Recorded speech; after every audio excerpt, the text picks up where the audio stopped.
We said in the previous video that every chord is built on the major scale by the superimposition of third intervals above its notes. In C major, we will start with C, a third above it is E, another third above it is G.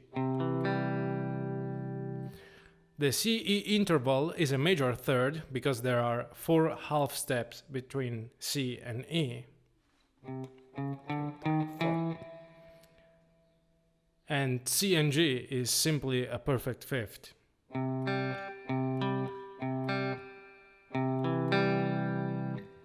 Now let's move on to D. We have D, D, E, F, a third, and F, F, G, A, another third. Between D and F, there are 3 half steps. D, F, 1, 2, 3. So our second chord built on the scale will be D minor. We could go on and build every chord this way, or just memorize them.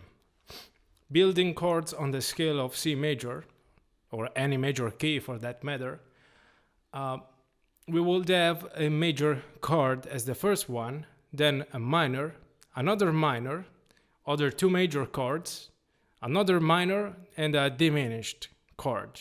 I'm going to play them now, don't worry. So in C major, there will be C major, D minor, E minor, F major, G major, A minor, B diminished.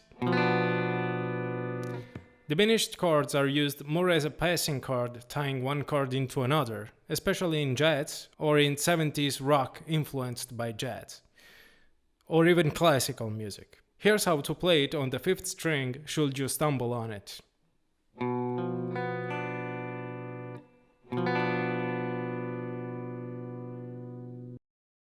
It's B, then a minor third D, then a diminished 5th F. Hence the name diminished chord. In the next exercise, I want you to play the chords built on the C major scale and name all of the voices, that is, the 3 notes that form the chords as you play them. Play the triad, then name them. You don't have to be super fast, just make sure to understand how it works. We are in C major, so all of the notes will be natural. Just count the root, 3rd and 5th voice of every chord.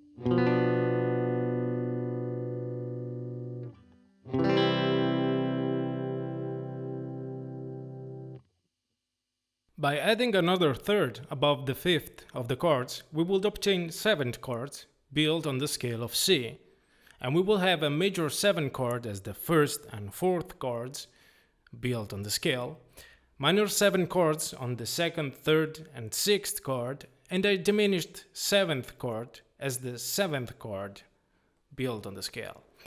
Major 7th chords, which we still haven't covered, are practically a normal major chord with a major 7th interval added. In the case of C major 7th, we will have C, E, G, B.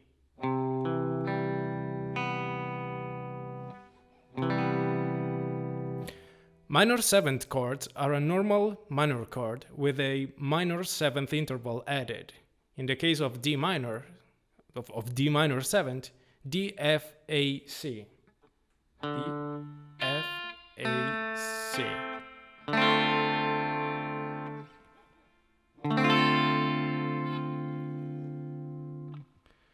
The dominant 7th chord is a major chord with a minor 7th added.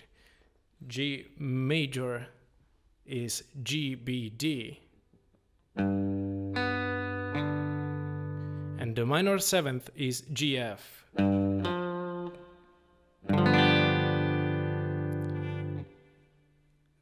This is instead G minor 7th.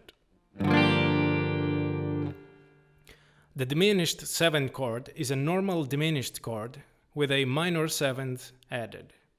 Here.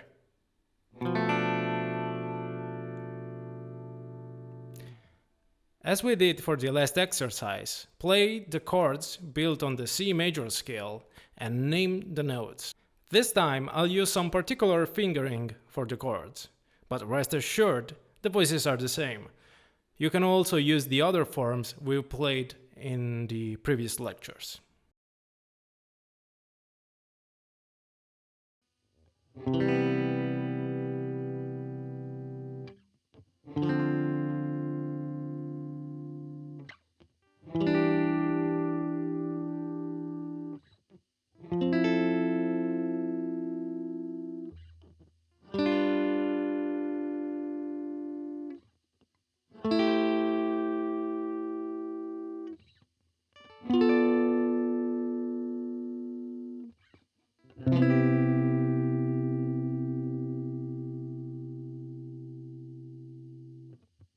Now, in any other key, the pattern to create the major scale is exactly the same.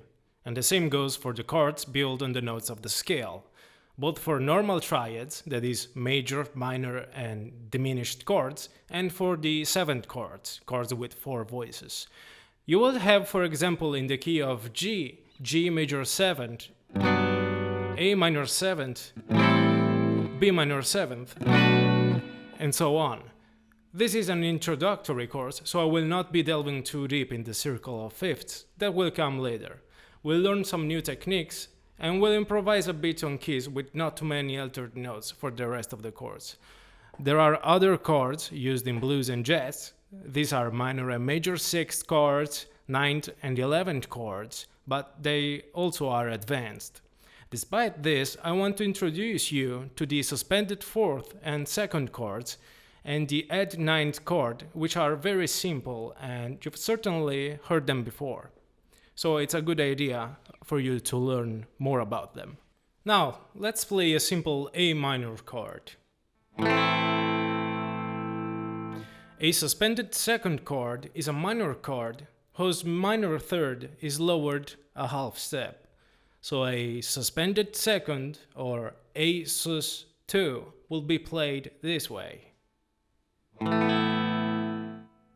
It arguably gives a feeling of suspense, which is then resolved on the original minor chord.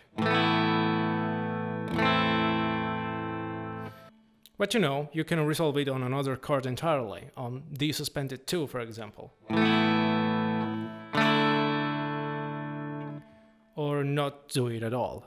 Suspended 4th chords instead do the same thing, but with major chords. Add a half step to the major 3rd of a major chord, then resolve it to the 3rd again. Let's do it with C, C major. C sus 4. C major again.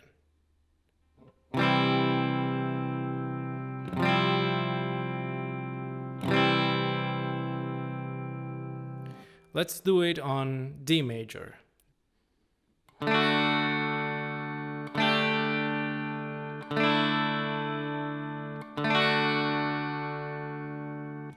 So, D sus 4, D sus 2, D major again. Reminds you of Led Zeppelin, doesn't it? And the add 9 chords do just that. They add the 9th interval. So a C major add 9 will be played like this.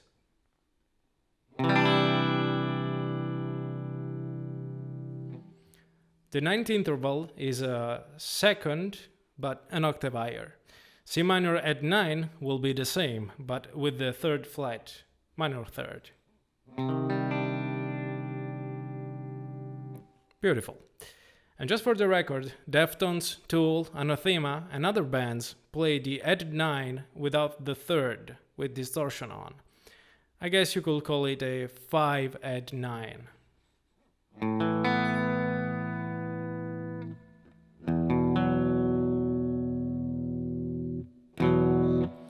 A5, add 9, then E5, add 9. If you tune the last string down a whole tone to D, you could play it.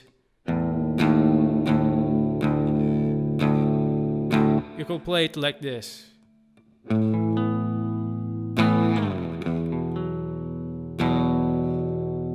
More comfortable.